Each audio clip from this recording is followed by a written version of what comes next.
The call you're listening to is actually coming from one of the largest creatures to have ever existed on the surface of Earth, a blue whale. Whales roam throughout the world's ocean, communicating with complex and mysterious sounds. Their size amazes us. The blue whales can reach lengths of more than 100 feet and weigh up to 200 tons. That is as much as 33 African elephants. Every year, new species are discovered. Even after 250 years of professionals documenting thousands of new plants and animals every year, the rate at which new species are discovered remains stable. Somewhere between 15,000 and 18,000 new species are discovered every year, with about half of those being insects. 2020 has been a year full of challenges and bad news, but it has been relatively good for scientific discoveries. Scientists by the end of 2020 announced the discovery of a brand new population of blue whale, which was identified by a new whale song that has never been heard before.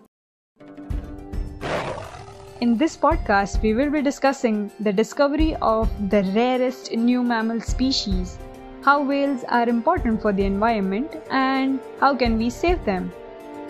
I am Muskan Fakir and you're listening to Voice of the Wild.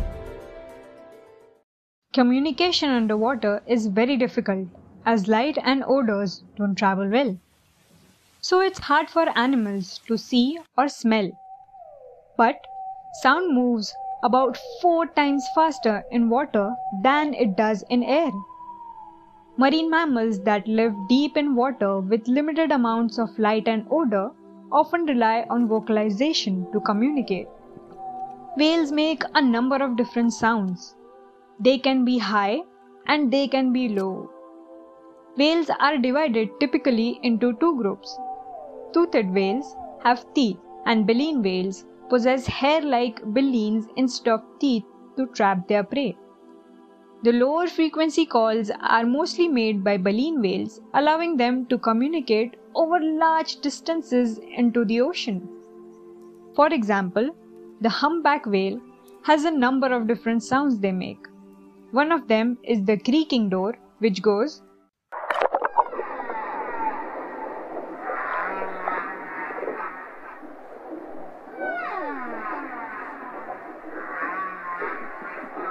and the other is the disco whale.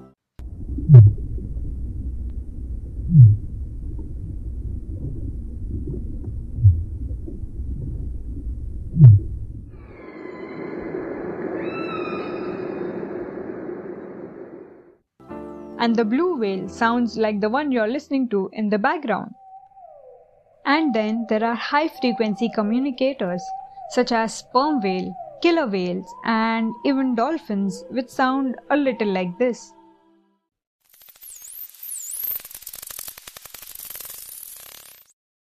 And sperm whales sound like this.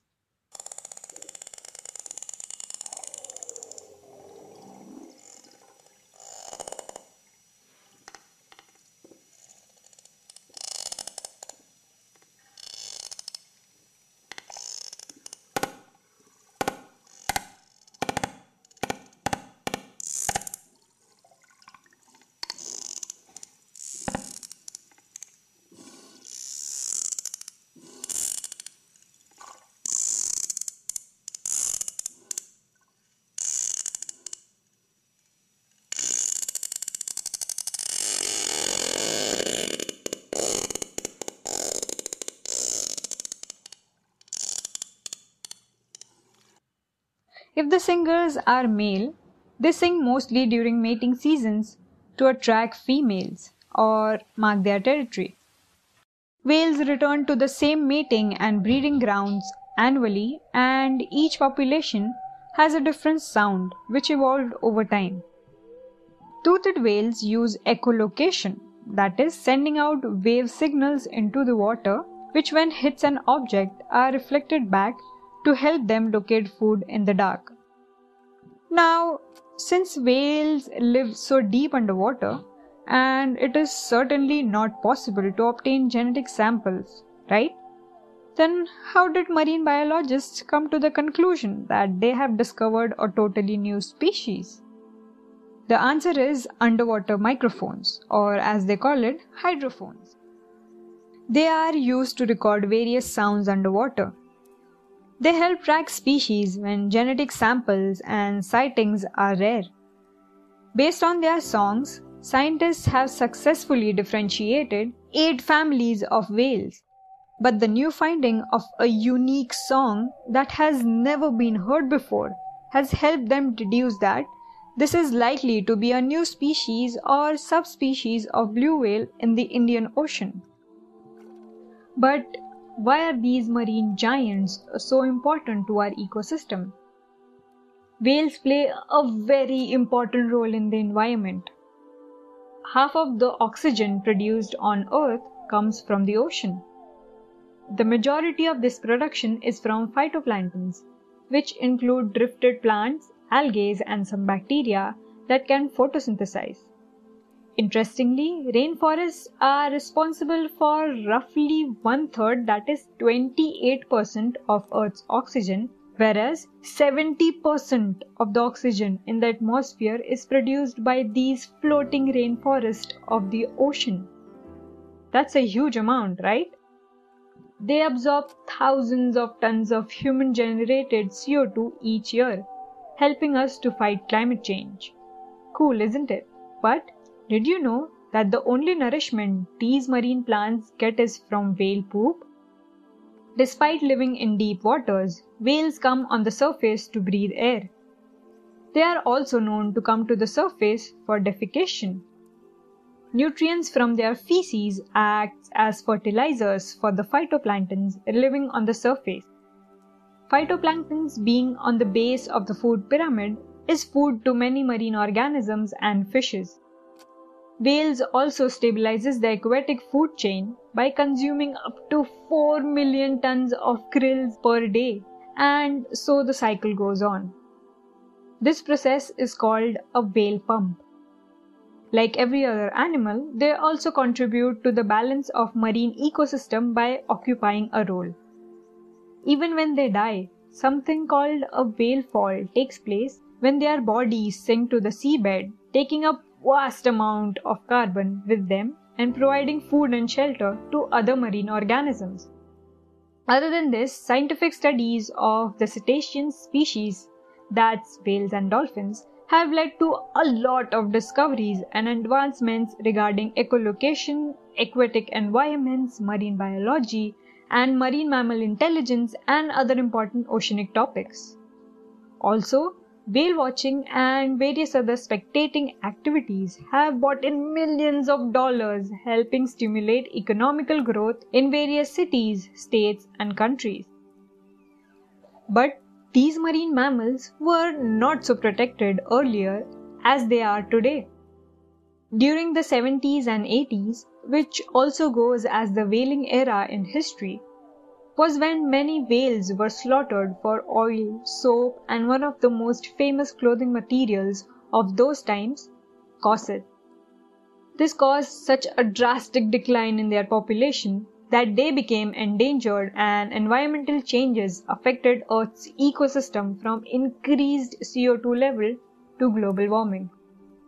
Whales are now protected as the International Whaling Commission, IWC, put a ban on whaling or whale fishing in 1982.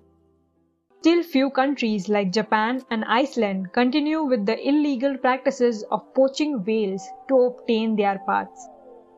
Other anthropogenic or human activities such as chemicals and noise pollution, entanglement in fishing nets have also affected their population. Now, one thing to be concerned about this is that because of human generating such loud noises, certain populations of whales, such as humpback whales, are actually lowering the frequencies of their calls. And some whales might also avoid their regular feeding and breeding grounds. If that continues, it might be more difficult to track them.